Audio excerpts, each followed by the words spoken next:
একদিন এই শিয়ালটি একটা মানুষকে দেখে তাকে খাওয়ার জন্য তার উপর আক্রমণ করে দেয়, কিন্তু তখন এই মানুষটি শিয়ালটিকে বলে, আরে আমার এত বড় শরীর তুমি কিভাবে খাবে, এদিকে আসো আমি আগে মেপে দেখে নিই আমার এত বড় শরীর তোমার পেটের মধ্যে আটকাবে কিনা।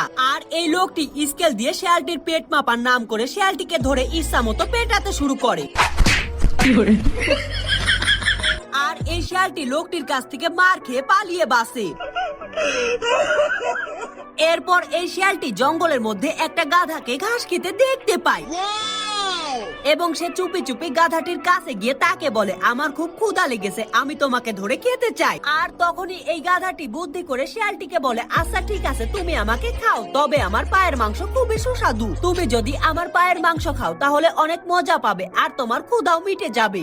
আর এই গাধাটির কথা শুনে এই বোকা শিয়ালটি গাধাটির পায়ের কাছে চলে যায় তার পায়ের মাংস খাওয়ার জন্য, কিন্তু এই গাধাটির পায়ের কাছে